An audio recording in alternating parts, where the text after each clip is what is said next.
여러분, 한번 솔직히 생각해 봅시다. 나이 들어보니 뭐가 남던가요?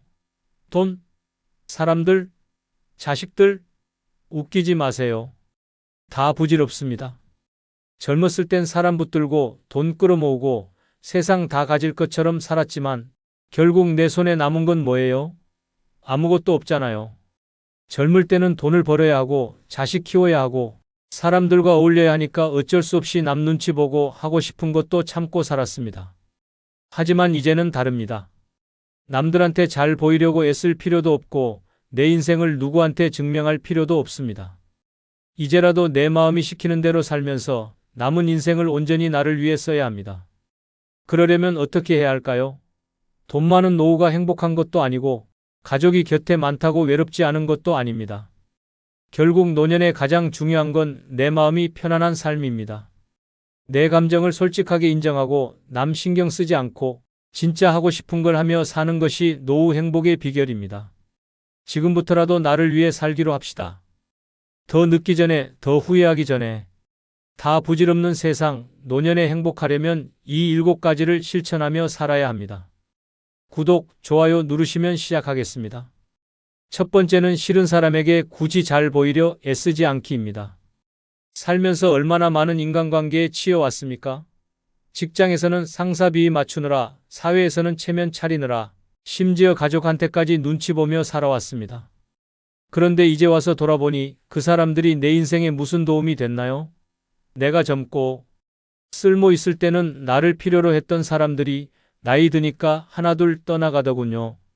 그럼에도 우리는 여전히 남 눈치를 봅니다. 왜요? 이제 그럴 필요 없습니다.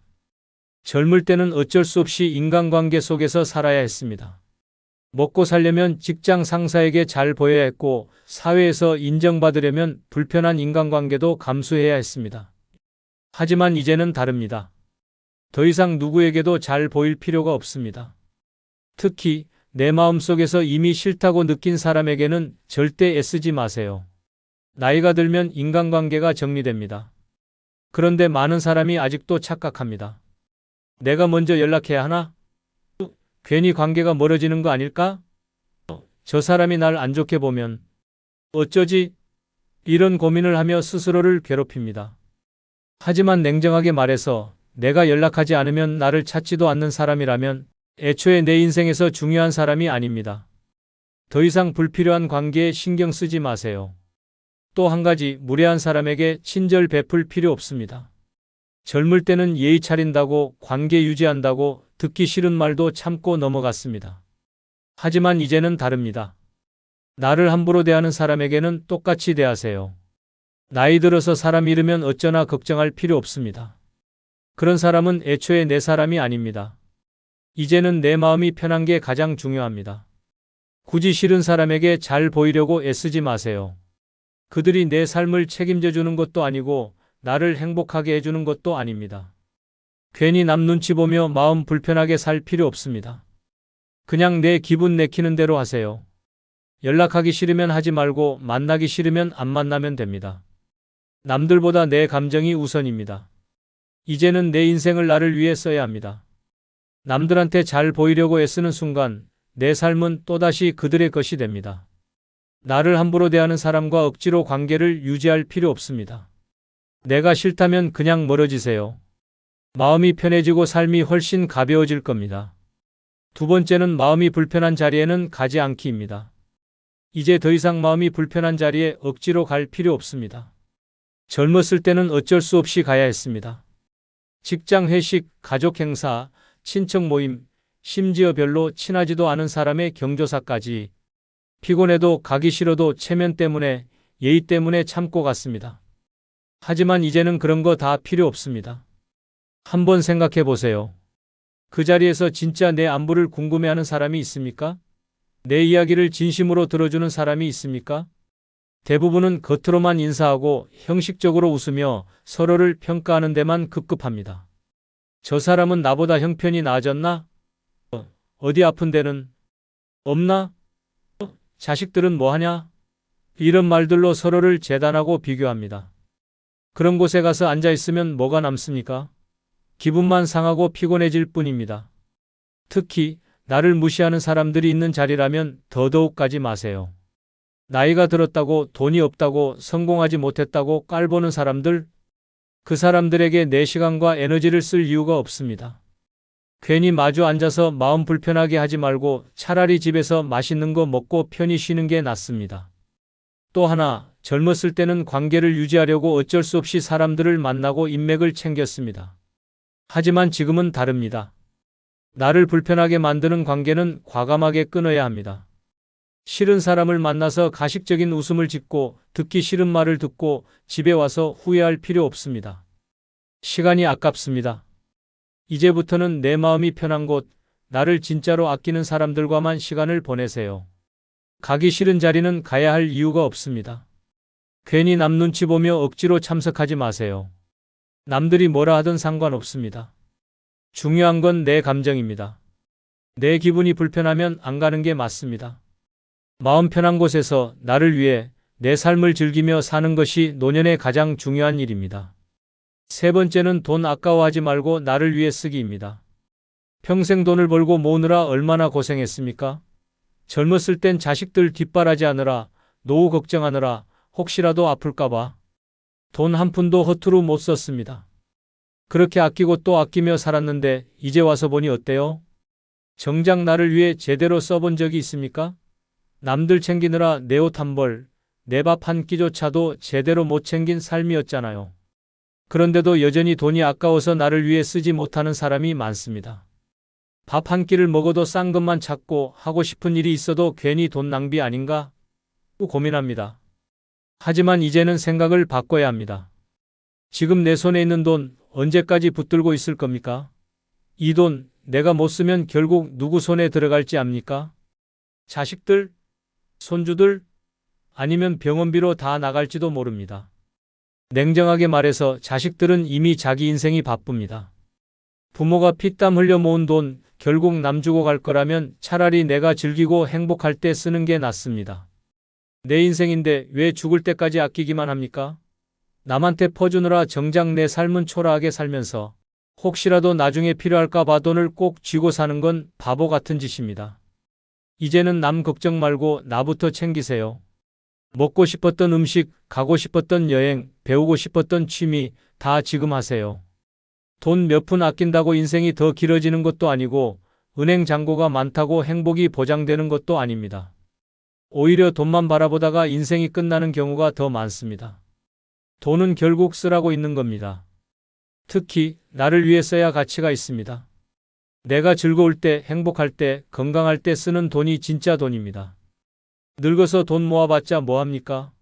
병원비로 다 날리거나 남 좋은 일만 시키게 됩니다. 그럴 바엔 차라리 내 몸이 움직일 때, 내 기분이 좋을 때, 내 인생을 위해 아낌없이 써야 합니다. 한 번뿐인 인생입니다. 언제 어떻게 될지 모르는 인생, 아끼고 참다가 끝내 후회하지 말고 지금 당장 나를 위해 쓰세요. 그 돈 내가 써야 내 돈입니다. 네 번째는 남이 나를 어떻게 생각하는지 신경 쓰지 않기입니다. 살면서 얼마나 남의 시선을 의식하며 살아왔습니까? 젊었을 때는 체면 차리느라 사람들 눈치 보느라 내 하고 싶은 것도 참고 내 기분도 숨기면서 살았습니다. 하지만 이제 와서 생각해 보세요. 그렇게 남들 눈에 맞춰 살았다고 해서 내 인생이 더 행복해졌습니까? 결국 나만 손해본 거 아닙니까? 이제는 정신 차려야 합니다. 남들이 나를 어떻게 보든 뭐라 하든 그게 대체 무슨 상관입니까? 남들이 내 인생을 대신 살아줍니까? 남들이 내 돈을 벌어주고 내 병을 대신 아파줍니까? 아니잖아요. 그러면서도 우리는 여전히 남들한테 어떻게 보일까 고민합니다. 저 사람이 나를 무시하면 어쩌지? 나를 안 좋게 보면 어떡하지? 남들한테 욕먹으면 어쩌지? 이런 걱정을 하면서 정작 내 삶은 망가뜨리고 있습니다. 솔직히 말해서 사람들은 그렇게까지 나한테 관심 없습니다. 각자 자기 삶이 바빠서 나한테 신경 쓸 시간도 없습니다. 겉으로는 말 몇 마디 보태지만 돌아서면 다 잊어버립니다. 그런데도 우리는 쓸데없는 걱정을 하며 스스로를 옭아매고 있습니다. 이제 그만해야 합니다. 특히 나이 들면 더더욱 남의 시선을 신경 쓸 필요가 없습니다. 예전에는 체면이 중요했을지 몰라도 지금은 나 자신이 더 중요합니다. 남들에게 좋은 사람으로 보이느라 내 삶을 희생할 필요 없습니다. 내가 편하면 그만입니다. 남들 눈에는 내가 이상해 보일 수도 있고 나를 싫어하는 사람도 있을 수 있습니다. 그게 대체 뭐가 문제입니까? 모든 사람이 나를 좋아해야 할 이유가 어디 있습니까? 이제부터는 내 기분대로, 내 마음대로 사세요. 남들이 뭐라 하든 신경 쓰지 마세요. 나를 어떻게 보든 그건 그들의 문제지 내 문제가 아닙니다. 괜히 남의 평가에 휘둘려서 내 인생을 낭비하지 마세요. 내 삶은 내가 사는 것입니다. 더 늦기 전에 남 눈치 보는 습관을 버리고 오로지 나 자신을 위해 사는 연습을 해야 합니다. 기억하세요. 남이 나를 어떻게 생각하든 그건 내 인생과 아무 상관없는 일입니다. 5번째는 손주 돌보느라 내 인생 희생하지 않기입니다. 이제 더 이상 손주 돌보느라 내 인생을 희생할 필요 없습니다. 젊었을 때는 자식 키우느라 온갖 희생을 다 했습니다. 내 잠, 내 시간, 내 건강까지 다 바쳐서 키웠습니다. 이제는 좀 편하게 살아야 하는데 웬걸? 손주까지 맡아 키우라고 합니다. 엄마, 아빠, 우리 맞벌이 하니까 애 좀 봐주세요. 처음에는 도와주는 게 당연한 것 같아서 시작했지만 결국 어때요? 또다시 내 인생이 없어졌습니다. 손주는 귀엽습니다. 사랑스럽죠. 하지만 그게 내 삶을 포기해야 할 이유가 됩니까? 하루 종일 애 보느라 허리 끊어지고 무릎 아프고 정신없이 뛰어다녀 보면 하루가 다 갑니다. 그러다 보면 내 시간은 어디로 갔습니까? 내가 먹고 싶은 거, 가고 싶은 곳, 하고 싶은 일 다 포기해야 합니다. 그런데 정작 자식들은요? 엄마, 아빠 너무 고마워요. 한마디 하고 끝입니다. 나중에 내 몸 다 망가지면 그때 가서 누가 책임집니까? 아무도 안 져줍니다. 더 심각한 건 이게 당연한 줄 아는 사람들입니다. 마치 조부모가 손주 보는 게 당연하다는 듯이 말합니다. 하지만 당연한 게 아닙니다. 나는 이미 내 역할을 다했습니다. 자식 키우는 건 부모의 몫입니다. 내가 애 봐주는 건 도와주는 거지 해야 하는 일이 아닙니다. 그런데도 너무 쉽게 부탁하고 너무 쉽게 내 시간을 가져갑니다. 내 인생을 위해서라도 이제는 선을 그어야 합니다. 나는 이제 내 인생을 살 거다. 이 말을 분명히 해야 합니다. 손주를 예뻐하는 것과 내 인생을 희생하는 건 다릅니다. 도와줄 수 있을 때 도와주되 내 건강, 내 시간, 내 삶을 먼저 챙겨야 합니다. 남들 눈치 보면서 손주 맡아 키우고 병 생기고 늙어서 후회해봐야 아무 소용 없습니다. 이제는 내 인생을 살아야 합니다. 손주 돌보느라 또다시 내 삶을 잃어버리지 마세요. 내가 행복해야 진짜 가족도 행복한 겁니다. 내 인생을 지킬 수 있는 사람은 나뿐입니다. 더 늦기 전에 나를 위한 삶을 시작해야 합니다. 6번째는 인생은 한 번뿐이라는 걸 잊지 않기입니다. 이제 더 이상 망설일 시간이 없습니다. 인생은 단 한 번뿐입니다. 다시 돌아갈 수도 없고 리셋 버튼도 없습니다. 그런데도 많은 사람이 마치 영원히 살 것처럼 삽니다. 나중에 해야지, 조금 더 준비되면 해봐야지, 지금은 때가 아니야 하면서 미루고 또 미룹니다. 그러다 보면 어느새 늙어 있고 남은 시간이 없습니다. 한번 생각해 보세요. 젊었을 때는 바쁘다고, 돈 없다고, 시간이 없다고 하고 싶은 걸 미뤘습니다. 그러다 보니 정작 내 인생은 언제 살아봤습니까? 자식 뒷바라지하느라, 가족 챙기느라, 남 눈치 보느라 내 인생은 늘 뒷전이었습니다. 그런데 이제 와서 보니 어떻습니까? 내가 그렇게 희생한 사람들 다들 자기 삶 살기 바쁩니다. 나만 혼자 덩그러니 남았습니다. 이제라도 깨달아야 합니다. 이 인생 누구를 위해 사는 겁니까? 더 이상 남 위해 살 필요 없습니다. 이제부터는 나를 위해 살아야 합니다. 하고 싶었던 거 있으면 지금 당장 하세요. 여행 가고 싶었으면 떠나세요. 배우고 싶었던 거 있으면 시작하세요. 먹고 싶었던 거, 입고 싶었던 거, 갖고 싶었던 거 더 이상 참지 마세요. 많은 사람이 후회를 안고 늙어갑니다. 그때 해볼 걸, 조금 더 즐길 걸, 왜 그렇게 살았을까 하고 후회합니다.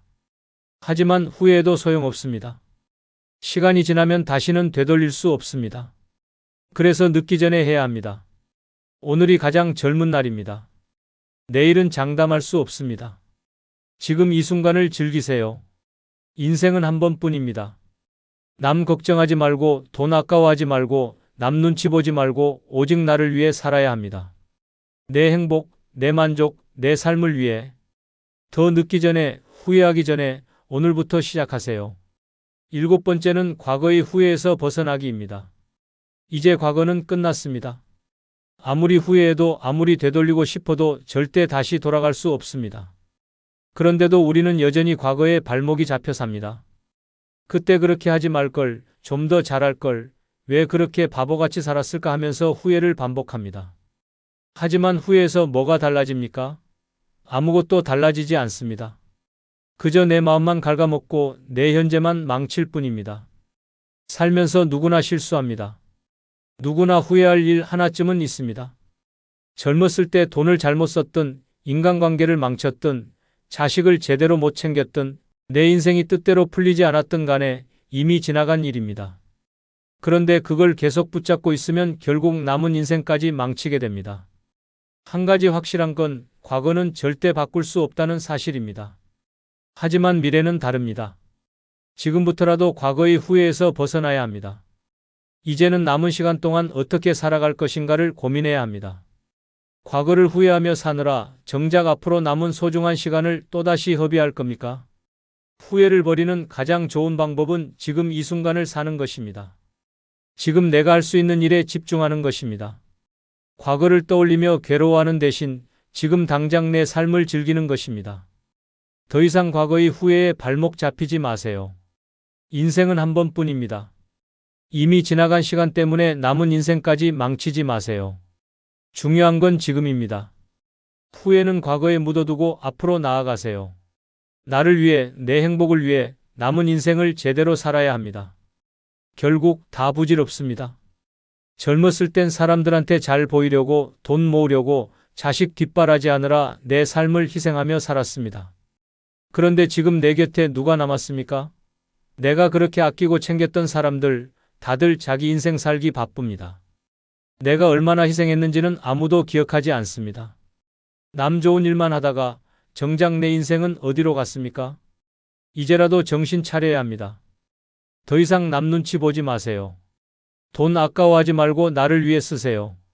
남들이 나를 어떻게 생각하든 신경 끄고 손주 돌보느라 또다시 내 인생을 바치지 마세요. 인생은 단 한 번뿐입니다. 후회만 반복하다가 끝낼 겁니까? 과거에 얽매여 괴로워하다가 인생을 망칠 겁니까? 지금부터라도 나를 위해 살기로 합시다.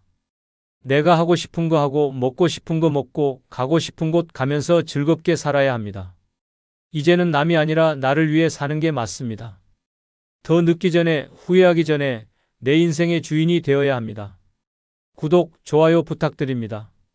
감사합니다. 노년의 가장 무서운 적은 돈도 건강도 아닙니다. 끝없이 쌓이는 스트레스입니다. 젊었을 때는 바쁘다는 이유로, 가족을 책임져야 한다는 이유로 내 감정을 무시하고 살아왔습니다. 하지만 이제는 다 놓아야 할 때입니다. 더 이상 불필요한 걱정과 스트레스에 시달리며 살아야 합니까? 이렇게 살아도 될까? 남들이 뭐라고 할까? 하면서 남들 눈치를 보고 자식은 잘 지내나? 돈은 모자라지 않을까? 같은 끝없는 걱정 속에서 또 하루를 보냅니다. 하지만 그런다고 뭐가 달라집니까? 오히려 내 몸과 마음만 병들 뿐입니다. 이제는 진짜 나를 위해 살아야 합니다. 더 이상 스트레스 받지 않고 남은 인생을 편하게 즐기는 법을 배워야 합니다. 지금부터 노년에 스트레스 없이 사는 7가지 방법을 알려드리겠습니다. 이 7가지만 실천하면 남은 인생이 훨씬 가벼워지고 행복해질 것입니다. 구독, 좋아요 부탁드립니다. 첫 번째, 남 신경 끄고 내 인생 즐기기입니다. 남들 눈치 보느라 평생을 참고 살아왔습니다. 젊었을 땐 저 사람이 나를 어떻게 볼까? 이렇게 하면 욕먹지 않을까? 하는 걱정에 내 하고 싶은 것도 못하고 남들 기준에 맞춰 살았습니다. 하지만 이제 와서 보니 어떻습니까? 그렇게 신경 썼던 사람들, 지금 다 어디 있습니까? 결국 남는 건 남의 시선이 아니라 내 삶뿐입니다. 이제는 정신을 차려야 합니다. 남이 나를 어떻게 보든 그게 내 삶과 무슨 상관입니까? 남들이 내 인생을 대신 살아줍니까? 남들이 내 통장에 돈을 넣어줍니까? 내가 아플 때 대신 아파줍니까? 아니잖아요. 그런데도 왜 아직까지 남 눈치를 보면서 내 행복을 미뤄둡니까? 더 충격적인 사실을 알려줄까요? 사실 남들은 당신에게 별 관심이 없습니다. 당신이 어떻게 살든 뭘 하든 남들은 신경조차 쓰지 않습니다. 겉으로는 말 한마디 보태는 것 같아도 돌아서면 당신이 뭘 했는지조차 기억도 못합니다. 그런데도 우리는 남들에게 잘 보이려고 좋은 사람처럼 보이려고 쓸데없는 걱정을 하며 스트레스 받고 있습니다. 이제는 더 이상 그럴 필요 없습니다. 이제부터라도 내 인생은 나를 위해 살아야 합니다. 먹고 싶은 거 먹고 하고 싶은 거 하고 가고 싶은 곳 가고 내 감정대로 살면 됩니다. 남들이 뭐라 하든 그건 그들의 문제지 내 문제가 아닙니다. 혹시라도 이렇게 살면 남들이 나를 이상하게 보지 않을까? 걱정이 든다면 다시 생각해 보세요. 그 남들이 당신의 노후를 책임져 줍니까? 아닙니다. 결국 마지막까지 당신을 책임질 사람은 오직 당신 자신뿐입니다. 세상에는 두 가지 부류의 사람이 있습니다. 남 신경 끄고 자기 삶을 즐기는 사람과 남 눈치 보느라 자기 인생을 낭비하는 사람. 이제 어느 쪽에 설지 선택해야 합니다. 남들이 뭐라 하든 신경 끄고 오직 나를 위해 살아야 합니다. 그래야 인생이 즐겁고 노후가 행복해집니다. 더 늦기 전에 남 눈치 따위는 버리고 내 인생을 마음껏 즐기십시오. 그렇지 않으면 남 신경 쓰다가 인생 끝나는 날까지 후회만 남을 것입니다. 두 번째는 싫은 사람과 억지로 관계 유지하지 않기입니다. 평생을 살면서 얼마나 많은 인간관계에 시달려 왔습니까? 직장에서는 상사 비위 맞추느라, 친척들 앞에서는 체면 차리느라, 친구 사이에서도 괜히 멀어질까 봐 눈치 보며 참아왔습니다. 하지만 이제 와서 솔직히 생각해 보세요. 그렇게 애써서 붙잡았던 인간관계 중 지금까지 남은 게 몇이나 됩니까? 이제는 정신 차려야 합니다. 싫은 사람과 억지로 관계를 유지할 필요가 전혀 없습니다. 만나기만 하면 기분 나쁜 말 하는 사람, 나를 무시하는 사람, 필요할 때만 연락하는 사람, 남과 비교하면서 은근히 깎아내리는 사람. 이런 사람들과 계속 관계를 유지해야 할 이유가 어디 있습니까? 더 무서운 건 그런 사람들은 내가 참고 맞춰주면 더 당연하게 여긴다는 것입니다. 내가 계속 받아주면 그들은 더 쉽게 나를 이용하고 나를 만만하게 봅니다. 결국 스트레스 받는 건 나뿐이고 그들은 나를 소모품처럼 다룹니다. 혹시라도 이렇게 끊어버리면 나중에 혼자 외롭지 않을까? 걱정이 된다면 단언컨대 전혀 그렇지 않습니다. 오히려 쓸데없는 인간관계를 정리하고 나면 마음이 편해지고 인생이 훨씬 가벼워집니다. 억지로 사람을 붙잡고 있으면 스트레스만 쌓이고 내 삶만 피곤해질 뿐입니다. 진짜 중요한 건 내 기분과 내 감정입니다. 관계를 유지하면서 불편하고 속이 상하고 짜증이 난다면 그것은 이미 끝난 관계입니다. 그런 관계를 억지로 붙들고 있을 필요가 없습니다. 이제부터라도 나를 소중히 대하는 사람, 나를 존중해주는 사람과만 함께 해야 합니다. 나를 피곤하게 만드는 사람들에게 더 이상 내 시간과 감정을 낭비하지 마세요.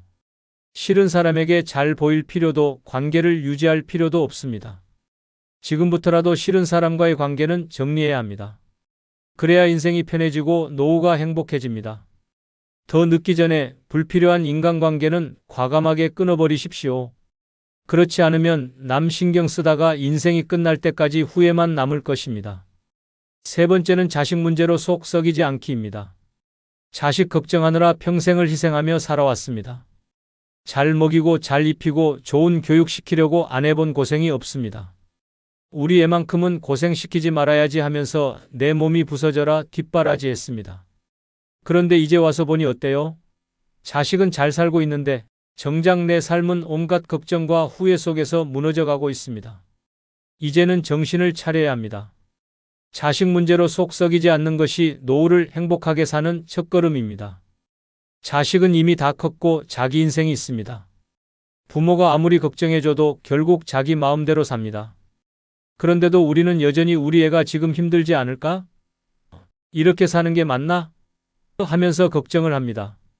하지만 그 걱정, 자식에게 전혀 도움이 되지 않습니다. 오히려 내 건강만 망가지고 내 삶만 피폐해질 뿐입니다. 더 무서운 건 자식이 부모의 희생을 당연하게 여기기 시작한다는 것입니다. 처음에는 엄마, 아빠, 너무 고마워요라고 하지만 시간이 지나면 부모니까 해주는 거지라는 태도로 변합니다. 그러다 나중에 부모가 힘들어지면 우리도 사정이 어려워요라는 차가운 말만 돌아옵니다. 혹시라도 자식이 힘든데 어떻게 신경 안 써? 라고 생각한다면 한 가지 기억하세요. 당신이 아무리 걱정해도 자식 인생이 바뀌지 않습니다. 오히려 부모가 계속 간섭하면 자식은 부담스러워하고 결국 부모를 피하게 됩니다. 자식이 원하는 건 잔소리나 걱정이 아니라 그냥 묵묵히 응원해주는 부모입니다. 이제부터라도 자식 문제로 속 썩이지 마세요. 자식 인생은 자식이 책임져야 합니다. 부모는 도와줄 수 있지만 대신 살아줄 수는 없습니다. 자식이 어떤 선택을 하든 그것을 받아들이고 내 삶을 살아야 합니다. 자식 걱정에 노후를 허비하지 마세요. 이제는 내 인생이 먼저입니다. 자식이 힘들든 잘 살든 부모가 모든 걸 짊어질 필요는 없습니다. 더 늦기 전에 자식 문제에서 벗어나야 합니다. 그렇지 않으면 남 걱정하다 내 인생 끝나는 날까지 후회만 남을 것입니다. 네 번째는 남과 비교하는 습관 버리기입니다. 비교하는 순간 내 인생은 불행해집니다.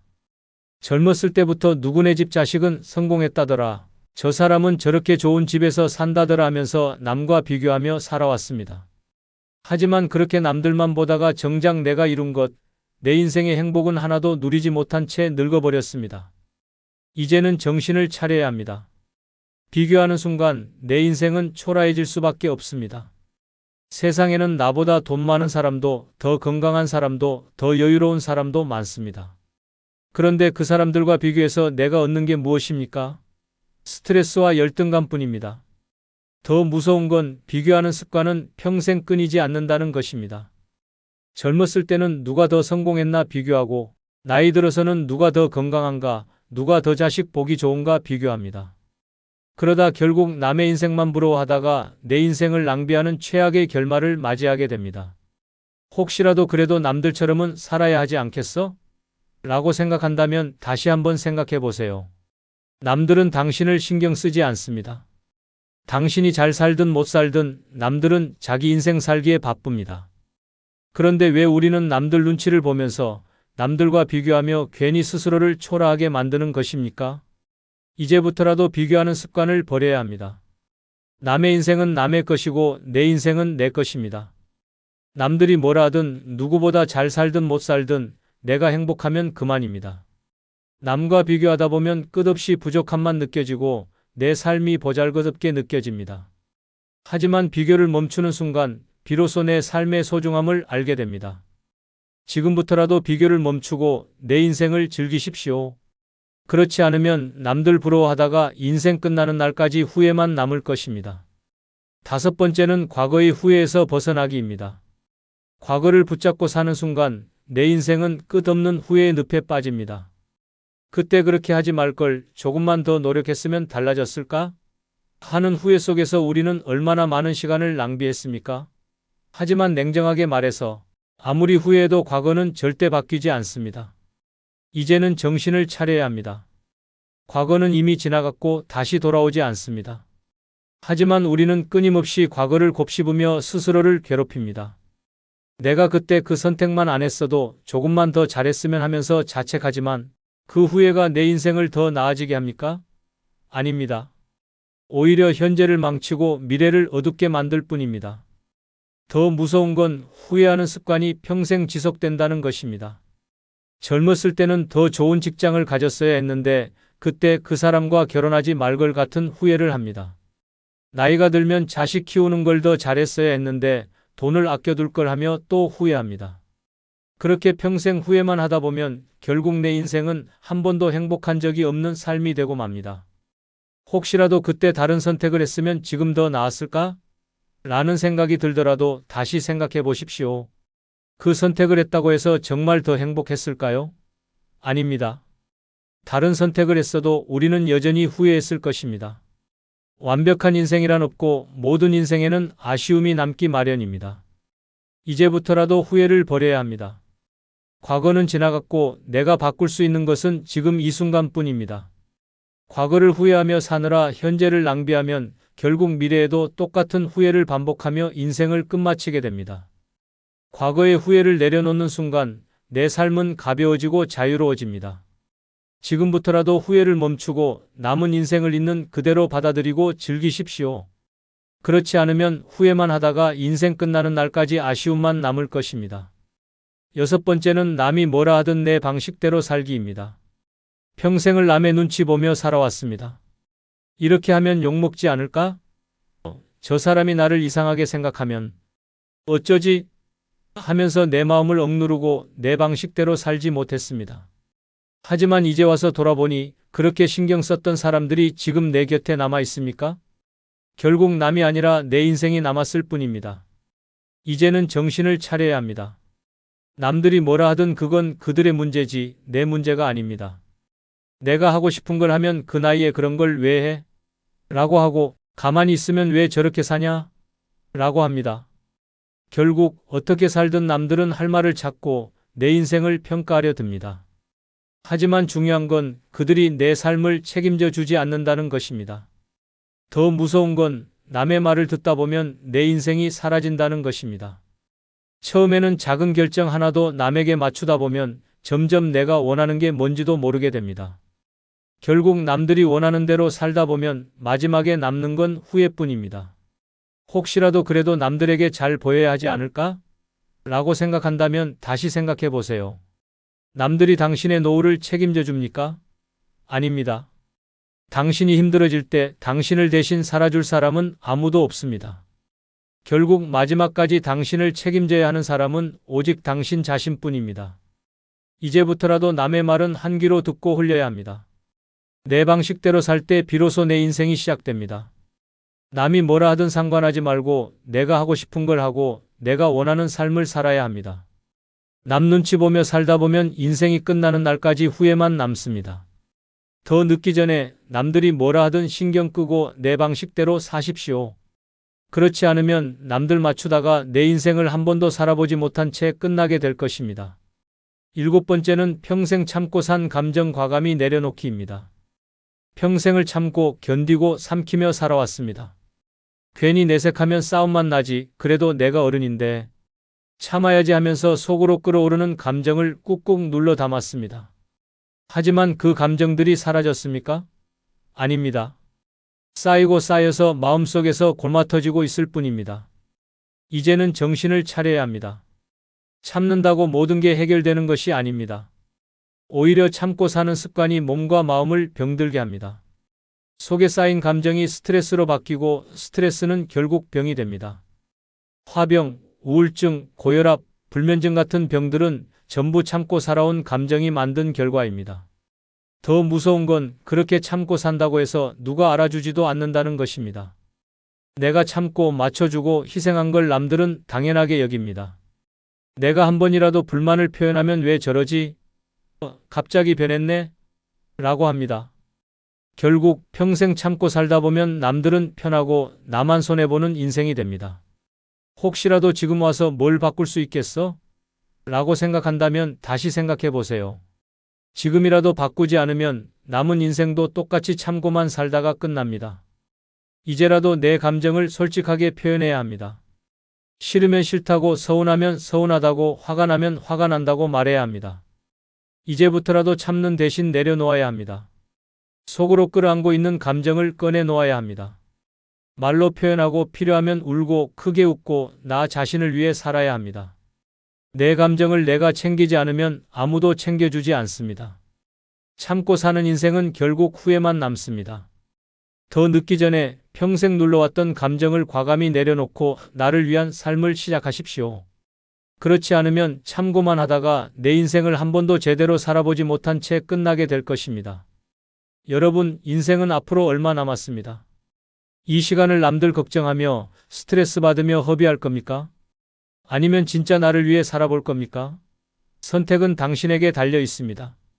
세상에는 끝없는 걱정과 스트레스에 시달리며 사는 사람과 남 신경 끄고 편안하게 사는 사람이 있습니다. 이제 어느 쪽을 선택할지 결정해야 합니다. 더 늦기 전에 불필요한 스트레스는 과감히 내려놓으십시오. 이제는 오직 나를 위해 살아야 합니다. 그렇지 않으면 걱정만 하다가 인생 끝나는 날까지 후회만 남을 것입니다. 구독, 좋아요 부탁드립니다. 감사합니다. 부모라면 누구나 바라는 것이 있습니다. 우리 가족은 평생 함께 할 거야. 하지만 현실은 다릅니다. 자식이 크면 클수록 점점 연락이 줄어들고 명절에 얼굴 보는 것도 어려워집니다. 결국 부모는 한탄합니다. 내가 널 어떻게 키웠는데 이럴 수가 있니? 하지만 자식 입장에서는 속이 터집니다. 엄마, 아빠가 대체 뭘 했는지 몰라서 그래요? 부모를 떠나는 자식들이 점점 많아지는 이유는 단순하지 않습니다. 부모를 미워해서도 가족을 버리고 싶어서도 아닙니다. 오히려 사랑하기 때문에 거리를 두려는 것입니다. 부모와의 관계가 힘들어질수록 자식은 나를 지키기 위해서라도 부모와 거리를 둬야 한다고 느낍니다. 그렇다면 왜 자식들은 부모에게서 멀어지려 할까요? 부모가 의도하지 않았더라도 자식이 답답함을 느끼는 순간들이 있습니다. 지금부터 자식이 부모를 떠나고 싶어지는 7가지 이유를 낱낱이 파헤쳐 보겠습니다. 혹시라도 우리 애는 안 그래? 라고 생각하고 있다면 조용히 자식의 표정을 한번 살펴보세요. 어쩌면 이미 탈출 계획을 세우고 있을지도 모릅니다. 먼저 구독, 좋아요 누르시면 시작하겠습니다. 첫 번째는 부모의 숨막히는 간섭과 통제입니다. 부모의 사랑은 때때로 지나친 간섭으로 변질됩니다. 자식이 무엇을 먹는지, 누구를 만나는지, 어떤 옷을 입는지까지 세세하게 간섭하며 자신의 뜻대로 움직이길 강요하는 부모가 있습니다. 처음에는 다 널 위해 하는 말이야 라며 선의로 포장하지만 시간이 지나면 그 모든 것이 자식을 옭아매는 족쇄가 됩니다. 너 이 옷은 왜 입었니? 그런 친구는 만나지 마라. 취업은 그 회사가 아니고 이 회사로 해라. 이런 말들이 반복되면 자식은 점점 자신의 인생이 아니라 부모의 인형처럼 조종당하는 느낌을 받습니다. 부모가 원하는 대학, 부모가 원하는 직장, 부모가 원하는 배우자. 마치 자식의 삶이 아니라 부모의 인생을 대신 사는 듯한 기분이 들게 됩니다. 특히 결혼 문제에서는 부모의 간섭이 더욱 심해집니다. 저 사람은 집안이 별로다. 너보다 잘난 사람을 만나야 한다. 부모 말 안 듣고 결혼하면 후회한다. 이런 말들로 자식의 인생을 쥐락펴락하려 합니다. 하지만 정작 부모는 자식이 행복한지 그 사람과 어떤 관계를 쌓아가는지에는 관심이 없습니다. 오직 자신이 원하는 대로 해야 만족할 뿐입니다. 이러한 간섭은 자식에게 심한 스트레스로 다가옵니다. 성인이 되어 독립적인 생활을 하고 싶어도 부모는 끊임없이 개입합니다. 연락이 없으면 왜 요즘 얼굴도 안 비추냐? 며 서운함을 드러내고 연락을 하면 뭐 하고 사냐? 결혼은 언제 할 거냐? 돈은 얼마나 모았냐? 같은 질문으로 압박합니다. 마치 감시당하는 느낌이 들게 만드는 것입니다. 더욱 큰 문제는 부모가 이런 간섭을 사랑이라고 착각한다는 점입니다. 다 너 잘되라고 그러는 거야. 라는 말을 방패 삼아 자식의 인생을 통제하려 합니다. 하지만 자식이 원하는 건 부모의 승인이 아니라 이해입니다. 자신의 선택을 존중해주고 잘못된 선택을 해도 그 길을 걸을 수 있도록 지켜봐 주는 것이 진정한 사랑입니다. 이런 환경에서 자란 자식은 결국 부모에게서 멀어지고 싶어집니다. 통제받지 않는 자유로운 공간을 원하게 됩니다. 부모가 간섭하면 할수록 자식은 도망치고 싶어지는 것입니다. 그러다 보니 부모와의 연락을 피하고 독립을 꿈꾸고 나중에는 거리를 두며 점점 관계가 멀어지게 됩니다. 부모가 자식을 떠나보내고 싶지 않다면 사랑을 핑계로 간섭하는 것이 아니라 믿고 기다려주는 태도가 필요합니다. 이렇게 해야 한다는 말을 멈추고 넌 어떻게 하고 싶니? 라고 물어보는 것, 그것이 자식을 부모 곁에 머물게 하는 방법입니다. 두 번째는 절대 변하지 않는 부모입니다. 사람은 나이가 들면서 변화해야 합니다. 하지만 어떤 부모들은 나는 원래 이런 사람이야 라며 자신을 절대 바꾸려 하지 않습니다. 시대가 변하고 세상이 달라져도 오직 자기 방식만이 옳다고 고집을 부립니다. 그리고 자식이 그것을 받아들이지 않으면 요즘 애들은 부모 말도 안 듣는다. 내가 살아보니까 다 안다. 넌 아직 철이 덜 들었어. 라며 무조건 자식을 틀린 사람으로 몰아갑니다. 이런 부모들은 대화가 통하지 않습니다. 자식이 논리적으로 설명하고 설득하려 해도 듣고 이해하려 하지 않습니다. 어디서 감히 말대꾸야? 부모 말이면 그냥 따라야지. 라며 자식의 의견을 무시합니다. 심지어 자식이 나이가 들어 경제적으로 독립을 했더라도 여전히 자신이 윗사람이고 자식은 아랫사람이라는 태도를 버리지 않습니다. 부모라는 이유만으로 무조건적인 복종을 요구합니다. 특히 사과를 모르는 부모들이 많습니다. 부모도 실수를 할 수 있고 잘못된 말을 할 수도 있습니다. 하지만 절대 인정하지 않습니다. 부모가 다 너 잘되라고 한 말이야. 내가 언제 그랬다고 그래? 내가 예민해서 그런 거야. 라며 오히려 자식을 탓합니다. 심지어 자식이 어릴 때 받은 상처를 이야기해도 그건 다 널 위해서 그런 거야. 너도 나중에 부모 돼 보면 알 거다. 라며 회피합니다. 부모가 변하지 않으면 자식은 점점 대화할 의지를 잃어버립니다. 어떤 이야기를 해도 결국 부모의 방식대로 끝나고 자신의 감정이나 생각은 존중받지 못한다는 걸 깨닫게 됩니다.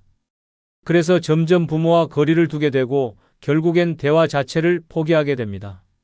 처음에는 죄책감이 들지만 시간이 지나면 오히려 그게 마음이 편하다는 걸 깨닫게 됩니다. 또한 이런 부모들은 자식의 변화를 받아들이지 않습니다. 자식이 성장하고 가치관이 바뀌고 새로운 삶을 개척하려 하면 넌 왜 옛날 같지가 않니? 라며 서운해합니다. 자식이 독립적으로 생각하고 행동하려 하면 마치 그것이 배신이라도 되는 것처럼 반응합니다. 심지어 자식이 자기 방식대로 성공을 해도 그렇게 안 해도 됐을 텐데 괜히 힘들게 살았다. 라며 비꼬기까지 합니다. 이런 부모 밑에서 자란 자식들은 결국 부모에게서 벗어나야만 자기 자신으로 살 수 있다는 걸 깨닫게 됩니다. 부모가 바뀌지 않는다면 자식이 바뀌어야 합니다. 그리고 많은 경우 그 변화는 부모와의 거리두기로 이어지게 됩니다. 부모가 자식과 가까운 관계를 유지하고 싶다면 먼저 변화해야 합니다. 시대가 변하고 사람도 변한다는 걸 인정해야 합니다. 부모가 항상 옳다가 아니라 나도 틀릴 수 있다 라고 인정할 때 자식은 부모를 떠나지 않습니다. 세 번째는 끝없는 비교와 비난입니다. 자식의 자존감을 짓밟는 가장 확실한 방법은 비교와 비난을 반복하는 것입니다. 너는 왜 내 친구만큼 못하냐? 옆집 누구는 벌써 집도 사고 결혼도 했는데 넌 대체 뭐하냐? 내 사촌은 대기업 다니고 부모한테 용돈도 주는데 넌 부모 등골만 빼먹는다. 이런 말들은 자식의 마음을 갈갈이 찢어 놓습니다. 부모는 이런 말을 자극을 주려고 하는 것이라고 변명합니다. 하지만 현실은 다릅니다. 자식에게 동기를 부여하는 것이 아니라 자식의 자존감을 짓밟고 주눅 들게 만드는 것입니다. 한두 번이 아니라 평생 이런 말을 듣고 자란 자식은 결국 부모 앞에서 위축되고 스스로를 무능력한 존재로 여기게 됩니다. 특히 명절이나 가족 모임에서 이런 비교가 극심해집니다. 누구는 부모님께 여행도 보내드렸다더라. 누구는 승진해서 연봉이 올랐다던데 넌 뭐하냐? 온 가족이 모인 자리에서 수치심을 주는 말들을 쏟아내며 자식을 벼랑 끝으로 몰아갑니다. 자식은 그 자리가 지옥처럼 느껴지고 부모를 대하는 것이 고통스러워집니다. 결국 점점 연락을 끊고 거리를 두게 됩니다. 더 심각한 문제는 비교만으로 끝나지 않는다는 점입니다. 자식을 비교한 후에는 반드시 비난이 따라옵니다. 내가 그렇게 게으르니까 인생이 그 모양이지. 내가 널 어떻게 키웠는데 이렇게 한심한 꼴을 보려고 그랬겠냐? 내가 그러니까 누가 널 좋아하겠냐? 이런 말들은 자식의 정신을 피폐하게 만듭니다. 부모가 던지는 말 한마디 한마디가 자식의 마음속 깊이 상처로 남아 평생을 따라다니게 됩니다. 비교와 비난이 계속되면 자식은 결국 두 가지 선택을 합니다. 하나는 부모에게 인정받기 위해 자신을 혹독하게 몰아붙이는 것이고 다른 하나는 아예 부모를 떠나버리는 것입니다. 부모가 아무리 기대하는 대로 살아도 만족하지 않는다는 걸 깨닫는 순간 자식은 더 이상 노력할 의욕조차 잃어버립니다. 그리고 부모에게서 벗어나야만 자신의 마음을 지킬 수 있음을 깨닫습니다. 자식을 떠나보내고 싶지 않다면 비교와 비난을 멈춰야 합니다. 누구보다 못하다가 아니라 너는 너만의 길을 가고 있다고 말해주는 것, 그것이 자식을 부모 곁에 머물게 하는 방법입니다. 비교 속에서 사랑을 찾을 수는 없습니다. 사랑은 있는 그대로의 자식을 인정하는 데서 시작됩니다. 네 번째는 끝없는 감정적 착취입니다. 부모가 자식에게 의지하는 것은 자연스러운 일입니다. 하지만 그 의지가 감정적인 착취로 변질되면 자식은 부모와 거리를 두고 싶어집니다. 나는 내가 없으면 못 살아. 너밖에 내 마음을 알아줄 사람이 없어. 나는 내가 내 곁에서 평생 있어줬으면 좋겠어. 이런 말들은 언뜻 보면 애정 표현 같지만 사실은 자식에게 감정적 짐을 떠넘기는 행위입니다. 자식이 힘든 하루를 보내고 집에 들어와도 부모는 자신의 감정을 먼저 쏟아냅니다. 오늘 너무 우울하다. 내가 나랑 얘기 좀 해줘야겠다. 내가 요즘 나한테 소홀해진 것 같아서 너무 서운하다. 내가 연락을 안 하면 난 정말 외롭고 죽고 싶어진다. 이런 말을 들은 자식은 자신의 감정보다 부모의 감정을 우선해야 한다는 압박을 받습니다. 자신의 힘듦을 털어놓을 틈도 없이 부모의 감정을 달래느라 지쳐갑니다. 더 심각한 경우는 부모가 자식의 죄책감을 자극하는 것입니다. 자식이 독립을 원하거나 결혼을 하려 하면 부모는 곧바로 감정적인 반응을 보입니다. 너 가고 나면 나는 어떻게 하라고? 너도 나중에 부모 돼 보면 알 거다. 부모 버리고 가는 게 어떤 건지. 내가 너를 위해 이렇게 살아왔는데 넌 이렇게 나를 버리는구나. 마치 자식이 부모를 떠나려는 것이 도덕적 죄악인 것처럼 몰아세우며 온갖 서운함과 눈물을 동원합니다. 이러한 감정적 착취는 자식에게 엄청난 부담이 됩니다. 부모의 기분을 맞추기 위해 자신의 감정을 억누르고 부모가 불행해질까봐 자신의 행복을 포기해야 한다는 생각이 들게 만듭니다. 하지만 그런 희생이 계속되면 결국 자식은 지쳐버리고 부모와 거리를 두는 것이 유일한 탈출구라고 느끼게 됩니다. 감정적 착취를 하는 부모의 가장 큰 문제는 스스로 이를 인식하지 못한다는 점입니다. 나는 그냥 내가 옆에 있어 주길 바라는 것뿐이야. 부모 자식 간에 이런 건 당연한 거 아니냐? 라는 식으로 자신의 행동을 정당화합니다. 하지만 자식은 부모의 감정 쓰레기통이 아닙니다. 누구나 자기 감정을 돌볼 권리가 있으며 자식이라고 해서 부모의 감정을 평생 책임져야 할 의무는 없습니다. 결국 이런 부모 밑에서 자란 자식은 스스로를 지키기 위해 부모를 떠나게 됩니다. 처음에는 죄책감에 시달리지만 시간이 지나면서 자유로움을 느끼게 됩니다. 그리고 깨닫습니다. 부모가 원하는 만큼 감정을 맞춰주고 희생한다고 해서 부모가 완전히 행복해지는 것은 아니라는 것을, 부모가 자식을 떠나보내고 싶지 않다면 감정의 무게를 자식에게 떠넘기지 말아야 합니다. 부모도 자신의 감정을 스스로 다룰 줄 알아야 하며 자식이 행복할 수 있도록 스스로를 돌볼 책임이 있습니다. 나는 내가 곁에 있어줬으면 좋겠어가 아니라 넌 내 삶을 살아도 괜찮아. 나는 내 행복을 스스로 찾을게라고 말할 때 자식은 부모를 떠나고 싶지 않게 됩니다. 다섯 번째는 부모의 다양한 부정적 에너지입니다. 살면서 힘든 일이 없을 수는 없습니다. 하지만 어떤 부모들은 자신의 불행과 불만을 끊임없이 자식에게 쏟아냅니다. 세상은 믿을 놈 하나 없다. 나는 이렇게 고생만 하다가 늙어버렸다. 사는 게 다 무슨 소용이냐. 이런 말들을 하루에도 몇 번씩 듣는다면 자식은 점점 숨이 막혀옵니다. 부모와 대화를 할 때마다 나오는 것은 불평과 한탄뿐입니다. 요즘 애들은 버릇이 없다. 정치는 엉망이고 세상은 갈수록 나빠진다. 돈 없는 사람은 그냥 죽으라는 거다. 이런 부정적인 말들을 듣고 있으면 자식은 점점 지쳐갑니다. 처음에는 부모의 감정을 이해하려 노력하지만 시간이 지나면 부모를 만나는 것 자체가 부담이 됩니다. 특히 부모가 자신의 삶에 대한 후회를 자식에게 쏟아낼 때 자식은 더 깊은 무력감을 느낍니다. 내가 너 낳지만 않았어도 이렇게 힘들진 않았을 거야. 나는 내 아버지 어머니 만나서 내 인생 망쳤다. 너 키우느라 내 젊은 시절은 다 날아갔다. 이런 말들은 자식에게 씻을 수 없는 상처를 남깁니다. 마치 자신이 부모의 불행의 원인인 것 같은 착각을 하게 만들고 그 죄책감에서 벗어나기 위해 부모를 멀리하고 싶어집니다. 이런 부모들은 긍정적인 변화를 받아들이지 않으려 합니다. 자식이 좋은 일을 이야기해도 너만 좋으면 다야? 라며 반응하고 자식이 희망적인 말을 해도 넌 아직 세상을 몰라서 그래. 라며 일축해버립니다. 자식은 부모에게 아무리 밝은 에너지를 주려 해도 그것이 부정으로 뒤덮이는 것을 보며 점점 대화를 피하게 됩니다. 이런 환경에서 자란 자식들은 결국 부모와 거리를 두게 됩니다. 부모와 함께 있으면 자신의 에너지까지 소진되는 것을 느끼기 때문입니다. 부모가 불행을 이야기할 때마다 그 감정을 받아줘야 하는 부담이 커지고 그 무게에서 벗어나기 위해 점점 연락을 줄이고 방문을 미루고 결국엔 부모를 피하게 됩니다. 부모가 자식과 가까운 관계를 유지하고 싶다면 부정적인 말과 불평을 멈춰야 합니다. 사는 게 힘들다가 아니라 그래도 잘 살아보자라고 말하는 것, 나는 불행했다가 아니라 앞으로 남은 인생은 즐겁게 살겠다라고 생각하는 것, 그런 태도가 있을 때 자식은 부모 곁에 머물고 싶어집니다. 여섯 번째는 자식에 대한 사랑이라는 이름의 폭력입니다. 부모는 자식을 사랑한다고 말합니다. 하지만 그 사랑이 폭력이 되어 자식을 옭아맬 때 자식은 부모를 떠나고 싶어집니다. 너 잘되라고 하는 말이야. 이건 다 너를 위한 거야. 내가 널 얼마나 사랑하는데 이 정도도 못 참아?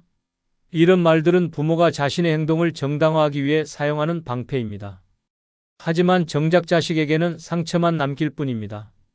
사랑이라는 이름 아래 행해지는 폭력의 대표적인 예는 언어적 학대입니다. 부모는 쉽게 말합니다. 넌 도대체 왜 그러냐? 내가 그러니까 인생이 그 모양이지. 내가 우리 집안 망신 다 시킨다. 이런 말들이 아무렇지 않게 자식의 마음을 짓밟습니다. 어떤 부모는 심지어 너 같은 애를 낳은 게 후회된다. 차라리 널 낳지 말걸. 같은 말까지 합니다. 자식은 그런 말을 들을 때마다 부모의 사랑이 진짜였는지 의심하게 되고 부모에게 정을 붙이기가 어려워집니다. 이런 폭력은 단순한 말로만 끝나지 않습니다. 과도한 기대와 강요도 포함됩니다. 자식이 부모의 기대에 미치지 못하면 실망감을 감추지 않으며 때로는 모욕적인 말과 행동을 하기도 합니다. 내가 널 어떻게 키웠는데 넌 그 정도도 못하냐? 라며 죄책감을 심어주고 다른 애들은 부모한테 효도하는데 넌 나한테 해준 게 뭐냐? 라며 사랑을 빌미로 압박합니다. 자식은 부모에게 인정받기 위해 애쓰지만 어떤 노력을 해도 부모는 만족하지 않습니다. 결국 자식은 지쳐버리고 부모를 기쁘게 하기 위한 삶을 포기하고 싶어집니다. 신체적 폭력도 여전히 존재합니다. 나이가 들어도 부모의 손찌검과 폭언을 겪는 자식들이 있습니다. 맞을 짓을 했으니까 맞은 거야. 부모가 훈육하는데 무슨 문제가 있냐? 라는 말로 정당화하지만 폭력은 어떤 이유로든 정당화될 수 없습니다. 어린 시절의 폭력적인 기억은 시간이 지나도 사라지지 않으며 성인이 되어서도 부모를 두려워하게 만듭니다. 결국 자식은 스스로를 지키기 위해 부모를 떠나게 됩니다. 사랑은 강요하는 것이 아닙니다. 사랑은 자식이 부모 곁에서 편안함을 느끼고 스스로 찾아오고 싶게 만드는 힘이 있어야 합니다. 하지만 부모가 사랑이라는 이유로 자식을 옭아매고 조종하려 하면 그 관계는 결국 깨어지고 맙니다. 이건 다 널 위한 거야 라는 말이 아니라 내가 행복하면 나도 행복하다라고 말할 수 있을 때 자식은 부모를 떠나지 않습니다. 7번째는 자식의 인생을 자신의 만족을 위해 이용함입니다. 부모는 자식을 사랑한다고 말하지만 때로는 그 사랑이 이기적인 욕망으로 변질됩니다. 어떤 부모들은 자식을 하나의 독립된 존재로 보지 않고 자신의 기대를 채우기 위한 도구처럼 여깁니다. 우리 집안의 자존심을 지켜야 해. 내가 못 이룬 꿈을 내가 대신 이뤄야 해. 부모 체면 좀 생각해라. 이런 말들 속에는 자식을 위한 배려가 아니라 부모 자신의 만족과 욕망이 숨어 있습니다. 자식의 진로 선택에서부터 시작됩니다. 부모는 너 하고 싶은 대로 해. 라고 말하면서도 정작 자식이 자신이 원하는 길을 선택하려 하면 단호하게 반대합니다. 그거에서 뭐 먹고 살래? 주변에 창피해서 말을 못하겠다. 우리 집안에서 그런 일 하는 사람 없다. 부모가 원하는 대학, 부모가 원하는 직업, 부모가 원하는 인생을 따르지 않으면 자식은 부모에게 인정받을 수 없습니다. 결혼 문제에서도 이런 문제는 더욱 심각해집니다. 부모는 자식의 행복보다 자신의 체면과 만족을 우선합니다. 집안에 흠이 될 만한 사람은 안 된다. 내가 친척들한테 얼굴 들고 다니려면 내가 괜찮은 사람 만나야 한다. 우리 가문에 걸맞은 결혼을 해야 한다. 자식이 진정으로 사랑하는 사람이 있어도 부모의 기준에 맞지 않으면 반대부터 합니다. 그 과정에서 자식의 감정과 행복은 철저히 무시됩니다. 부모의 기대에 맞추지 못하면 자식은 비난을 받습니다. 내가 널 어떻게 키웠는데 너는 부모 속만 썩인다. 넌 우리 집안 수치야. 차라리 낳지 말 걸 그랬다. 부모는 자식이 자신의 기대에 부응하지 않으면 마치 큰 죄를 지은 것처럼 몰아세웁니다. 부모가 원하는 대로 살지 않으면 사랑받을 자격이 없다는 듯한 태도를 보입니다. 심지어 부모의 노후까지 자식이 책임져야 한다고 생각하는 경우도 많습니다. 우리는 널 위해 평생을 희생했으니 이제는 내가 갚아야지. 부모가 힘든데 자식이 외면하면 되겠냐?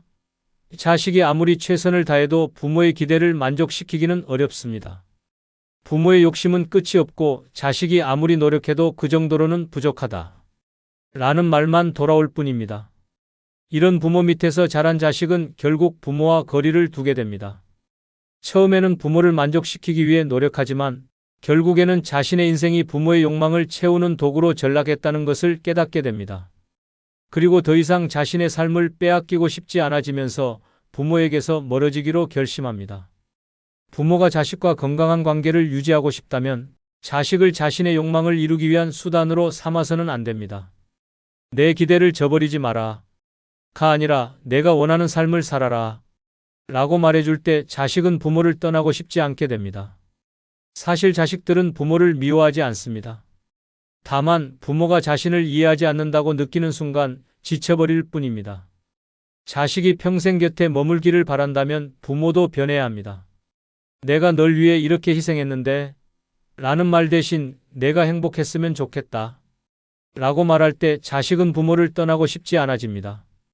부모와 자식 사이에도 적당한 거리가 필요합니다. 너무 멀어져서 남처럼 지내는 것도 슬프지만 너무 가까워서 숨이 막히는 것도 고통입니다. 가장 좋은 관계는 서로를 존중하며 언제든 돌아올 수 있는 관계입니다. 자식이 멀어지는 이유를 이해하고 조금씩 변화해 간다면 어느 날 자식이 먼저 연락해 올지도 모릅니다. 엄마, 아빠, 같이 밥 먹어요. 다시 한번 좋아요, 구독 부탁드립니다. 감사합니다. 혹시 요즘 부쩍 외롭다고 느끼지는 않습니까? 노년이 되면 외로움이 조용히 스며듭니다. 젊었을 때는 가족과 일에 치여 외로움을 느낄 틈조차 없었지만 나이가 들수록 주변은 점점 더 조용해지고 연락 오던 사람들은 뜸해지며 문득 거울을 보면 혼자가 된 자신을 발견하게 됩니다. 그 순간 깊고도 처절한 외로움이 시작됩니다. 문제는 대부분의 사람들이 이 외로움을 해결하는 방법을 모른다는 것입니다. 자식에게 의지하려 하고 친구에게 기대려 하지만 결국 남는 것은 더 깊어진 허무함뿐입니다. 외로움은 누군가가 해결해 주는 것이 아니라 스스로 깨부셔야 합니다. 지금부터 한 번도 생각해 보지 못한 노년의 외로움을 없애는 뜻밖의 방법 7가지를 알려드리겠습니다. 외롭고 쓸쓸한 노년을 보내고 싶지 않다면 이 내용을 끝까지 보시기 바랍니다. 구독, 좋아요 누르시면 시작하겠습니다. 첫 번째는 익숙한 인간관계를 버려라입니다. 노년이 외로운 가장 큰 이유는 익숙한 인간관계에 매달리기 때문입니다. 평생을 함께해온 가족, 오랜 친구, 가까운 이웃과의 관계가 외로움을 해소해 줄 것 같지만 오히려 정반대일 수도 있습니다. 사람들은 변하고 상황도 달라집니다. 하지만 우리는 변하지 않는 관계를 유지하려 애쓰고 결국 그 안에서 더 깊은 외로움을 느끼게 됩니다. 자식들에게 의지하려 하지만 자식들은 이미 각자의 삶이 있습니다. 젊었을 때는 부모를 찾던 자식들도 나이가 들수록 바빠지고 결국 부모는 뒤로 밀려나게 됩니다. 명절이나 특별한 날이 아니면 연락조차 오지 않는 경우가 많아집니다. 그런데도 부모는 자식에게 집착하며 기대를 버리지 못합니다. 그 기대는 실망으로 바뀌고 그 실망은 더 깊은 외로움으로 이어집니다. 결국 가족이라는 이름이 오히려 외로움을 가중시키는 역설적인 상황이 만들어지는 것입니다. 오랜 친구들도 마찬가지입니다. 젊었을 때는 함께 시간을 보내며 우정을 나눴지만 노년이 되면 친구들도 각자의 삶을 살아갑니다. 어떤 친구는 건강이 나빠지고 어떤 친구는 가족을 돌보느라 바빠지며 어떤 친구는 연락조차 두절됩니다. 하지만 사람들은 이 관계를 놓지 못하고 예전처럼 가까워질 수 있을 것이라는 착각에 빠집니다. 그러나 현실은 냉정합니다. 함께했던 시간들이 많을수록 상대가 멀어지는 순간 더 큰 외로움을 느끼게 됩니다. 그렇다면 해결책은 무엇일까요? 익숙한 인간관계를 과감히 정리하는 것입니다. 더 이상 나를 찾지 않는 자식에게 집착하지 마십시오. 연락이 없는 친구를 그리워하며 시간을 낭비하지 마십시오. 오히려 새로운 사람들과 새로운 관계를 만들 때 외로움이 사라지는 기적이 일어납니다. 지금까지 살아온 관계가 전부가 아닙니다. 노년에도 새로운 인연은 얼마든지 만들어질 수 있습니다. 동호회, 봉사활동, 문화센터, 여행 모임 등에는 나와 같은 외로움을 느끼는 사람들이 가득합니다. 중요한 것은 과거의 인간관계를 붙잡고 있기보다 미래의 관계를 만들어가는 것입니다. 익숙한 관계를 버린다는 것은 단절이 아니라 새로운 삶을 위한 시작입니다. 노년의 외로움에서 벗어나고 싶다면 지금까지 매달려왔던 인간관계를 돌아보십시오. 그리고 과감히 내려놓으십시오. 그때부터 진짜 외로움이 사라지기 시작합니다. 두 번째는 돈을 써라, 아낌없이 써라입니다. 노년의 외로움을 해결하는 가장 강력한 방법 중 하나는 돈을 제대로 쓰는 것입니다. 평생을 아끼고 모으며 살아왔지만 이제는 그 돈을 나를 위해 과감하게 써야 할 때입니다. 노년이 외로운 이유는 단순히 사람이 없어서가 아니라 내가 나 자신을 방치했기 때문입니다. 내 기분을 좋게 만들고 내 삶을 풍요롭게 하는데 돈을 쓰지 않으니 하루하루가 무료하고 쓸쓸해지는 것입니다. 많은 사람들이 혹시 모를 미래를 위해라며 돈을 아껴둡니다. 하지만 과연 그 미래가 언제 올까요? 나중을 위해 아껴둔 돈이 결국 병원비로 사라지고 내가 즐기지도 못한 채 자식들에게 상속되는 경우가 허다합니다. 정작 내가 즐기지도 못하고 떠난다면 그동안 아껴온 의미가 있을까요? 지금 쓰지 않으면 결국 다른 사람이 쓰게 됩니다. 돈을 제대로 써야 합니다. 내가 기분 좋을 곳에 가고 내가 하고 싶은 것을 하며 내가 즐거운 곳에 투자해야 합니다.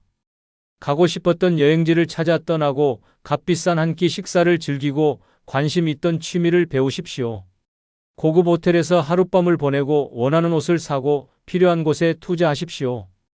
이렇게 돈을 쓰면 내 삶이 단조롭지 않게 변하고 자연스럽게 새로운 경험과 새로운 인간관계가 생깁니다. 외로움은 반복되는 무료한 일상에서 피어나는 것이지만 돈을 쓰는 순간 그 패턴이 깨지고 새로운 활력이 생깁니다. 반대로 돈을 아끼며 사는 사람일수록 점점 움츠러들고 세상과 단절됩니다. 괜히 돈 썼다가 나중에 후회하면 어쩌지? 라는 생각이 발목을 잡고 결국 평생 돈만 모으다가 외롭고 쓸쓸한 노년을 맞이하는 경우가 많습니다. 젊었을 때는 돈이 나를 위해 일했지만 노년에는 내가 돈을 제대로 써야 합니다. 돈을 모으는 게 중요한 게 아니라 어떻게 써야 내 삶이 행복해지는지를 아는 것이 중요합니다. 외로움을 없애는 가장 빠른 방법은 내 삶을 풍요롭게 만드는 것입니다. 돈을 쓸 줄 아는 사람이 진정으로 행복한 사람입니다. 자식들에게 남겨주려 아끼지 마십시오. 그들은 당신이 아끼지 않아도 잘 살아갑니다. 오히려 당신이 돈을 아끼고 쓸쓸하게 살아가는 모습을 보면 자식들은 죄책감을 느끼고 부담스러워할 수도 있습니다. 노년의 외로움은 결국 내가 나를 얼마나 소중하게 대하느냐에 따라 결정됩니다. 내 기분을 좋게 만들고 내 삶을 활력 있게 만들어주는 곳에 돈을 아낌없이 쓰십시오. 지금 돈을 쓰는 순간 외로움은 사라지고 행복이 찾아옵니다. 세 번째는 새로운 사람을 만나라, 무조건 만나라입니다. 노년의 외로움을 해결하는 가장 확실한 방법 중 하나는 새로운 사람을 만나는 것입니다. 익숙한 얼굴들과만 어울리며 살아가다 보면 세상은 점점 좁아지고 외로움은 더욱 깊어집니다. 반대로 새로운 사람을 만나면 새로운 대화가 생기고 새로운 경험이 쌓이며 삶이 활력을 되찾습니다. 지금 당장 새로운 인연을 만들지 않는다면 당신의 노년은 점점 더 조용하고 쓸쓸한 방향으로 흘러갈 것입니다. 많은 노년층이 새로운 인간관계를 두려워합니다. 이 나이에 새로운 사람을 만나서 뭐래? 라고 생각하는 순간 당신의 인생은 정지 버튼을 누른 것과 같습니다. 하지만 사람은 언제든지 새로운 관계를 만들 수 있습니다. 그리고 새로운 인연이 생기는 순간 삶은 놀라울 정도로 달라집니다. 한 가지 명심해야 할 것은 새로운 사람을 만나기 위해 일부러 특별한 노력을 할 필요는 없다는 것입니다. 가장 쉬운 방법은 내가 관심 있는 곳으로 가는 것입니다. 운동을 좋아한다면 헬스장이나 요가 클래스를 등록하고 책을 좋아한다면 독서 모임에 나가고 취미가 없다면 다양한 동호회나 문화센터를 찾아보십시오. 중요한 것은 일단 발을 들여놓는 것입니다. 한 번만 가보면 생각보다 쉬운 일이라는 걸 깨닫게 될 것입니다. 또한 새로운 사람을 만나는 것이 꼭 동년배일 필요는 없습니다. 젊은 세대와도 교류할 수 있습니다. 요즘은 세대 간 소통을 위한 다양한 프로그램이 많고 SNS나 온라인 커뮤니티를 통해서도 다양한 연령대의 사람들과 연결될 수 있습니다. 새로운 세대와 대화하는 것만으로도 젊은 감각을 유지할 수 있고 삶의 새로운 시각이 생깁니다. 가장 위험한 것은 나는 혼자가 편해라는 착각에 빠지는 것입니다. 혼자가 편한 것이 아니라 단순히 새로운 관계를 만들 용기가 부족한 것입니다. 하지만 인간은 본질적으로 사회적 동물이며 관계가 단절될수록 외로움은 점점 커집니다. 혼자가 편하다고 말하는 사람도 막상 새로운 인연이 생기면 왜 진작 이렇게 하지 않았을까? 라고 후회하는 경우가 많습니다. 외로움을 피하려면 무조건 새로운 사람을 만나야 합니다. 혼자 지내는 시간이 길어질수록 외로움은 깊어지고 우울함이 따라옵니다. 지금 당장 내가 할 수 있는 작은 변화부터 시작하십시오. 새로운 사람을 만나고 새로운 관계를 만들고 새로운 세상에 발을 들여놓으십시오. 그 순간 노년의 외로움은 사라지고 삶은 다시 활력을 찾을 것입니다. 네 번째는 집에서 나와라, 무조건 나와라입니다. 노년의 외로움을 가장 심하게 느끼는 사람들의 공통점이 있다. 집에만 틀어박혀 있다는 것이다. 하루 종일 TV만 보고 스마트폰만 만지작거리며 침대에 누워 시간을 때우는 생활을 반복하다 보면 외로움은 점점 깊어진다. 사람을 만나지도 않고 새로운 자극도 없이 같은 공간에서 같은 루틴을 반복하면 당연히 외로울 수밖에 없다. 그런데도 많은 사람들은 나갈 곳이 없다, 만날 사람이 없다라는 핑계를 대며 스스로를 집 안에 가둔다. 이것이야말로 노년을 지옥으로 만드는 가장 위험한 습관이다. 젊었을 때는 직장과 사회생활을 하며 자연스럽게 사람들을 만났고 가족들과도 함께 시간을 보냈다. 하지만 노년이 되면 모든 것이 달라진다. 은퇴 후에는 사람을 만날 기회가 줄어들고 자식들은 각자의 삶을 살기 바쁘다. 그렇다면 어떻게 해야 할까? 답은 간단하다. 무조건 집 밖으로 나와야 한다. 외로움은 단순한 감정이 아니다. 몸이 먼저 외로움을 만든다. 집에만 있으면 활동량이 줄고 햇빛을 보지 않으며 신체적인 움직임이 거의 없어진다. 그러면 자연스럽게 우울감이 찾아오고 결국 아무것도 하기 싫어진다. 이것이 반복되면 사람은 점점 더 움츠러들고 인간관계까지 멀어지면서 극도의 고립감이 생긴다. 이 상황을 깨는 가장 확실한 방법은 매일 일정한 시간에 집 밖으로 나가는 것이다. 꼭 특별한 일이 없어도 좋다. 동네 공원을 산책하고 카페에서 차 한 잔을 마시고 마트에 들러 장을 보는 사소한 행동 하나만으로도 삶이 완전히 달라질 수 있다. 밖에 나오는 순간 사람들과 자연스럽게 눈을 마주치고 가벼운 대화를 나눌 기회가 생긴다. 이것이 바로 외로움을 해결하는 첫걸음이다. 더 나아가 의식적으로 새로운 환경을 찾아가라. 매일 같은 길만 걷지 말고 새로운 장소를 탐험해보라. 도서관, 복지관, 문화센터, 전시회, 시장, 심지어 동네 작은 가게라도 좋다. 새로운 공간에 가면 자연스럽게 새로운 사람들과 마주치게 된다. 그리고 그 작은 변화가 당신의 삶을 바꾼다. 무엇보다 중요한 것은 습관을 만드는 것이다. 오늘은 기분이 안 좋으니까 나가지 말아야지라고 생각하는 순간 다시 집 안에 갇히게 된다. 무조건 하루 한 번은 집 밖으로 나가라.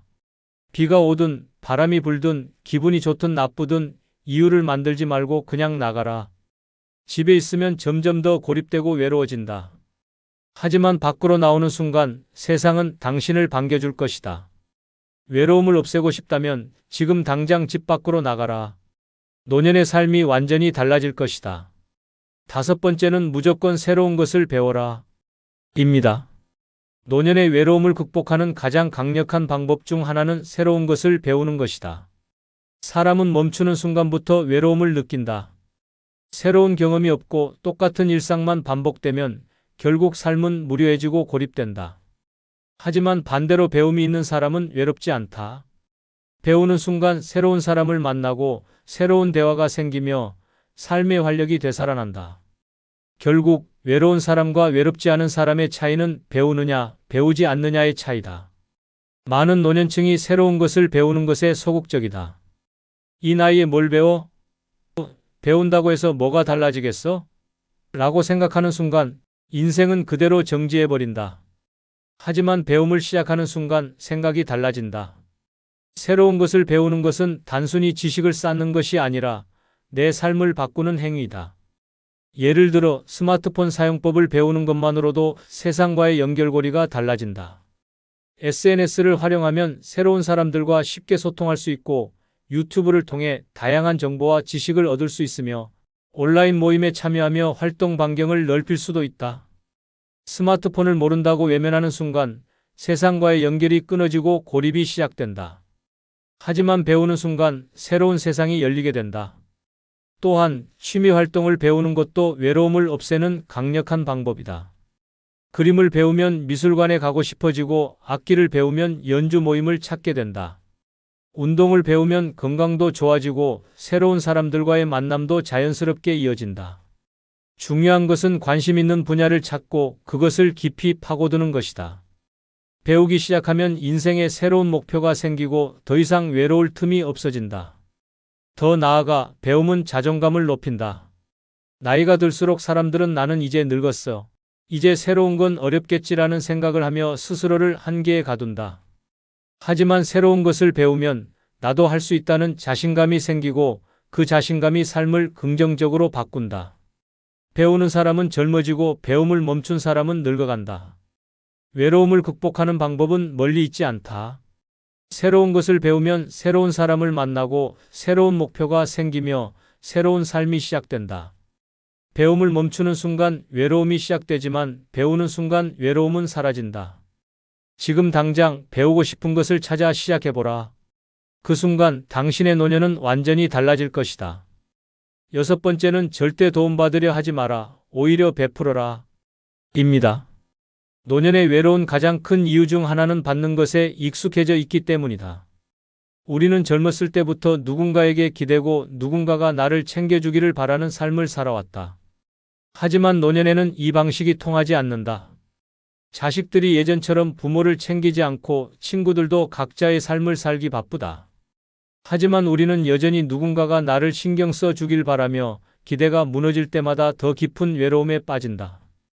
외로움을 극복하는 강력한 방법은 단 하나다. 기대하지 말고 오히려 베푸는 사람이 되어라. 누군가에게 도움을 받으려 할수록 사람들은 나를 피한다. 하지만 반대로 내가 먼저 베풀고 나누기 시작하면 사람들은 나를 찾게 된다. 결국 외로운 사람과 외롭지 않은 사람의 차이는 받으려 하느냐, 주려 하느냐의 차이다. 한번 생각해보라. 주변에서 나 힘드니까 좀 도와줘. 왜 연락 안 해? 라고 말하는 사람과 도움이 필요하면 언제든 말해. 이거 내가 좋아할 것 같아서 준비했어 라고 말하는 사람 중 누가 더 매력적인가? 사람들은 도움을 요청하는 사람보다 도움을 주는 사람에게 더 끌리게 되어 있다. 도움을 주는 사람에게는 자연스럽게 사람들이 모이고 결국 그는 외로움을 느낄 틈이 없다. 노년에 베푼다는 것은 절대 거창한 일이 아니다. 작은 일부터 시작하면 된다. 길에서 만난 사람에게 따뜻한 인사를 건네고 옆집 이웃에게 작은 선물을 전하고 어려운 사람에게 손을 내밀어라. 지역사회에서 봉사활동을 하거나 동네 아이들에게 지식을 나누거나 후배들에게 인생의 경험을 이야기해 주는 것도 좋은 방법이다. 이런 사소한 행동들이 쌓이면 내 주변에 점점 더 많은 사람들이 모이게 된다. 무엇보다 베푸는 행위는 나 자신을 위한 것이기도 하다. 누군가를 도와줄 때 우리는 내가 아직 가치 있는 존재라는 느낌을 받는다. 도움을 주는 순간 삶의 의미가 생기고 외로움은 자연스럽게 사라진다. 나이가 들수록 중요한 것은 얼마나 받았느냐가 아니라 얼마나 나누었느냐이다. 지금까지 살아오면서 많은 것을 받았다면 이제는 줄 차례다. 도움을 기다리는 사람이 아니라 도움을 주는 사람이 되어라. 그 순간 당신은 더 이상 외롭지 않을 것이다. 외로움은 사라지고 삶은 더 풍요로워질 것이다. 7번째는 죽음을 두려워하지 마라. 오히려 준비하라. 입니다. 노년의 외로움은 결국 죽음에 대한 두려움에서 시작된다. 나이가 들수록 우리는 언젠가 반드시 맞이할 죽음을 떠올리게 된다. 젊었을 때는 멀게만 느껴졌던 것이 이제는 점점 현실로 다가온다. 친구들이 하나둘 세상을 떠나고 몸은 예전 같지 않고 혼자 남겨질 것 같은 두려움이 커지면서 깊은 외로움이 찾아온다. 하지만 죽음을 두려워하는 순간 인생은 끝난다. 오히려 죽음을 담담하게 받아들이고 철저히 준비하는 사람이 마지막까지 외롭지 않다. 많은 사람들이 죽음을 이야기하는 것 자체를 꺼린다. 그런 생각하면 안 된다. 아직 멀었다라고 애써 외면하지만 준비하지 않은 죽음만큼 비참한 것도 없다. 막상 현실이 닥치면 아무것도 정리되지 않은 채 고립되고 남은 사람들에게 부담만 남긴다. 반대로 죽음을 준비하는 사람은 삶을 더 적극적으로 살아간다. 오히려 죽음을 인정하는 순간 남은 시간 동안 무엇을 해야 할지가 명확해지고 외로움이 아니라 충만한 삶을 살 수 있다. 그렇다면 어떻게 죽음을 준비해야 할까? 가장 먼저 해야 할 일은 내가 원하는 마지막을 스스로 결정하는 것이다. 재산 정리는 물론이고 장례 방식, 유언장 작성, 연명치료 여부까지 모든 것을 미리 정해 놓아야 한다. 이런 준비를 하면 삶의 주도권을 다시 찾을 수 있다. 나는 내 인생을 끝까지 내 뜻대로 살겠다는 마음가짐이 생기면서 불안과 두려움이 사라진다. 또한 죽음을 준비하는 것은 단순히 유산을 정리하는 것이 아니라 지금 이 순간을 더 가치 있게 살아가는 것이다. 죽음을 생각하면 자연스럽게 남은 인생을 어떻게 보낼지 진지하게 고민하게 된다. 어차피 언젠가 끝이 있다면 지금 하고 싶은 것을 하자라는 용기가 생긴다. 하고 싶은 여행을 떠나고 만나고 싶었던 사람을 만나고 하고 싶었던 일을 시도하게 된다. 결국 죽음을 준비하는 사람이 더 열정적으로 삶을 살게 된다. 마지막으로 죽음을 두려워하지 않으려면 스스로 외롭지 않은 환경을 만들어야 한다. 평소에 인간관계를 정리하고 좋은 사람들과의 관계를 유지하며 마음 편한 곳에서 생활해야 한다. 필요하다면 새로운 공동체에 속하는 것도 방법이다. 함께 삶을 공유하고 서로를 돌봐주는 네트워크를 만들면 마지막 순간까지도 외롭지 않다. 노년의 외로움은 죽음을 준비하지 않았기 때문에 생기는 것이다. 외면한다고 해서 피할 수 있는 것이 아니다. 오히려 담담하게 받아들이고 내 방식대로 정리하는 순간 외로움은 사라지고 삶은 더욱 빛난다. 죽음을 두려워하지 말고 오히려 철저하게 준비하라. 그 순간 당신은 누구보다도 당당하고 충만한 삶을 살게 될 것이다. 여러분, 외로움은 피한다고 사라지는 것이 아닙니다. 정면으로 부딪히고 깨부술 때만 해결됩니다. 지금까지의 방법을 다시 떠올려 보시기 바랍니다. 익숙한 인간관계를 버리고 돈을 쓰고 새로운 사람을 만나고 집 밖으로 나가고 배우고 베풀고 죽음을 준비하는 것. 이것이야말로 노년의 외로움을 뿌리째 뽑아내는 강력한 방법들입니다. 이제 선택은 여러분에게 달려 있습니다. 외로움에 갇혀 남은 생을 후회 속에서 보낼 것입니까? 아니면 지금 당장 변화의 발걸음을 내디뎌 새로운 삶을 시작할 것입니까? 인생의 끝이 외로움으로 채워질 필요는 없습니다. 노년의 삶도 여러분이 만드는 것입니다. 지금이 바로 변화할 때입니다. 구독, 좋아요 부탁드립니다.